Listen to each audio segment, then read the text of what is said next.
श्री शिवाय नमस्तुभ्यम। दोस्तों, आज आप सुनेंगे सावन सोमवार व्रत कथा। आज है सावन का अंतिम सोमवार। सबसे पहले वीडियो को लाइक और चैनल को सब्सक्राइब कर लीजिए और भगवान भोलेनाथ और माता पार्वती का सच्चे मन से ध्यान करके इस पावन और परम कल्याणकारी व्रत का श्रवण करते हैं। श्रावण मास की पौराणिक कथा के अनुसार एक साहूकार था जिसके घर किसी भी प्रकार की कमी नहीं थी, परंतु उसको एक दुख था, उसका कोई पुत्र न था। इसी चिंता में रात दिन वह रहता और वह पुत्र कामना के लिए प्रति सोमवार को शिव जी की व्रत और पूजन किया करता था। सायंकाल को मंदिर में जाकर शिव जी पर दीपक जलाया करता था। उसके भक्ति भाव को देखकर एक समय श्री माता पार्वती ने शिव जी से महाराज से कहा कि वह साहूकार आपका अनंत भक्त है और सदैव आपका व्रत और पूजन किया करता है बड़ी श्रद्धा से, इसकी मनोकामना पूर्ण करनी चाहिए।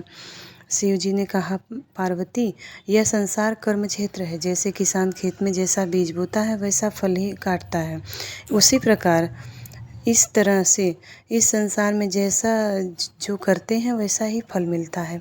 पार्वती जी ने अत्यंत आग्रह से कहा, महाराज, यह आपका भक्त है और इससे किसी प्रकार का दुख है तो उसको अवश्य दूर करना चाहिए, क्योंकि आप सदैव अपने भक्तों पर दयालु हैं, उनके दुखों को दूर करते हैं। और आप यदि ऐसा न करेंगे तो मनुष्य आपकी सेवा पूजा व्रत क्यों करेंगे। पार्वती माता के आग्रह देखकर शिव जी कहने लगे, हे पार्वती, इसके कोई पुत्र नहीं है, इसी चिंता से यह दुखी रहता है। इसके भाग्य में पुत्र न होने पर भी इसको पुत्र प्राप्ति का वर देता हूँ, परंतु वह केवल 12 वर्ष तक ही जीवित रहेगा। इसके पश्चात वह मृत्यु को प्राप्त हो जाएगा। इससे अधिक और मैं कुछ नहीं कर सकता। और ना ही कुछ कष्ट हुआ। वह पहले जैसा ही शिवजी महाराज का व्रत और पूजन किया करता रहता। कुछ काल व्यतीत होने पर साहूकार की स्त्री गर्भवती हुई और 10वें महीने उसके गर्भ से अति सुंदर पुत्र की प्राप्ति हुई।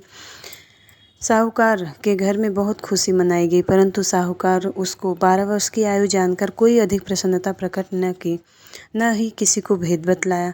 जब वह 11 वर्ष का हो गया तो उस बालक की माता ने उसके पिता से विवाह आदि के लिए कहा, परंतु साहूकार कहने लगे, मैं अभी इसका विवाह नहीं करूँगा और पढ़ने के लिए भेजूँगा। फिर साहूकार ने अपने सालिम अर्थात बालक के मामा को बुलाकर उसको बहुत सा धन देकर कहा, इस बालक को काशी जी पढ़ने लेके जाओ और रास्ते में जिस स्थान पर जाओ यज्ञ करो और ब्राह्मणों को भोजन कराते हुए जाओ। वह दोनों मामा और भांजे उस जगह यज्ञ करते और ब्राह्मणों को भोजन कराते जा रहे थे। रास्ते में उनको एक शहर पड़ा। उस शहर के राजा की कन्या का विवाह था और दूसरे राजा का लड़का का विवाह कराने के लिए बारात लेकर आए थे।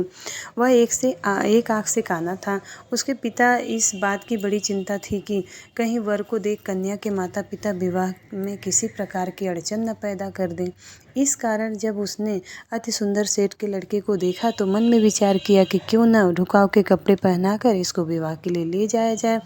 उसको वर के कपड़े पहनाकर थोड़ी देर बाद ढुकाव पर ले गए और सुंदरता से सब कार्य हो गए। वर के पिता ने सोचा, विवाह कार्य भी इसी लड़के से करा दी जाए तो क्या बुराई है। ऐसा विचार कर लड़के और लड़के के मामा से कहा, यदि आप फेरों का और कन्यादान का भी कार्य करा दें तो आपकी बड़ी कृपा होगी और हम इसके बदले बहुत सारा धन देंगे आपको। उन्होंने भी स्वीकार कर लिया और विवाह कार्य भी बहुत अच्छी तरह से हो गया। परंतु जिस समय लड़का जाने लगा तो राजकुमारी की चुंदड़ी के पल्ले पर लिख दिया कि तेरा विवाह मेरे साथ हुआ था, परंतु जिस राजकुमार के साथ तुमको भेजेंगे वह एक आँख से काना है। मैं तो काशी जी पढ़ने जा रहा हूँ। उस राजकुमारी ने जब चुंदड़ी पर ऐसा लिखा पाया तो उसने राजकुमार के साथ जाने से मना कर दिया और कहा, ये मेरा पति नहीं है, मेरा विवाह इसके साथ नहीं हुआ है, वह तो काशी जी पढ़ने गया है। राजकुमारी के माता पिता ने अपनी कन्या को विदा नहीं किया और बारात वापस चली गई। उधर वह सेठ का लड़का और उसका मामा काशी जी पहुँच गए। वहाँ जाकर उन्होंने यज्ञ करना और लड़के ने पढ़ना शुरू कर दिया। जब लड़के की आयु 12 साल की हो गई तब एक दिन उन्होंने यज्ञ की रचा था कि लड़के ने अपने मामा से कहा, मामा जी, आज तो मेरी तबीयत ठीक नहीं है। मामा ने कहा, अंदर जाकर सो जाओ। अंदर जाकर सो गया लड़का। थोड़ी देर में उसके प्राण निकल गए। जब उसके मामा ने अंदर जाकर देखा तो वह मुर्दा पड़ा था। तो उसको बहुत दुख हुआ और उसने सोचा कि अभी रोना पीटना कर दूंगा तो यज्ञ का कार्य अधूरा रह जाएगा। अतः उसने जल्दी से यज्ञ का कार्य समाप्त किया और ब्राह्मणों को जाने के बाद रोना पीटना आरंभ कर दिया। संयोग बस उसी समय शिव पार्वती उधर से जा रहे थे।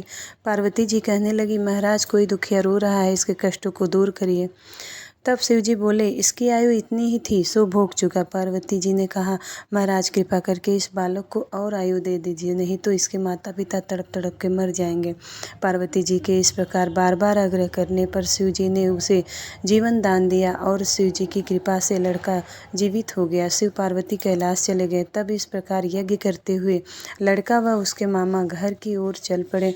रास्ते में उसी शहर गए जहाँ उसका विवाह हुआ था। वहाँ पर आकर यज्ञ किया तो लड़के के ससुर ने उसे पहचान लिया और घर महल में जाकर बड़ी खातिर के साथ बहुत दास दासियों सहित आदरपूर्वक लड़की और जमाई को विदा कर दिया।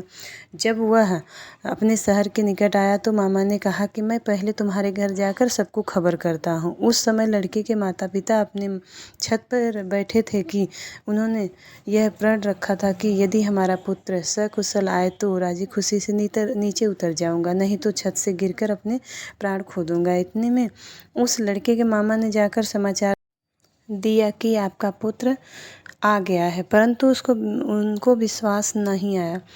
तब उनके मामा ने शपथ पूर्वक कहा कि आपका पुत्र अपनी स्त्री के साथ बहुत सारा धन लेकर आया है।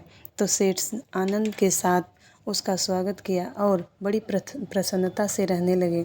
इसी प्रकार जो कोई भी इस कथा को पढ़ता है और सुनता है उसकी सब मनोकामना पूरी होती है।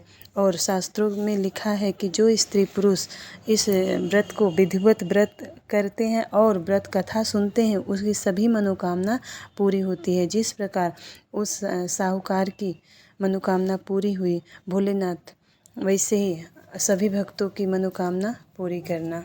तो ये रही सावन सोमवार व्रत कथा।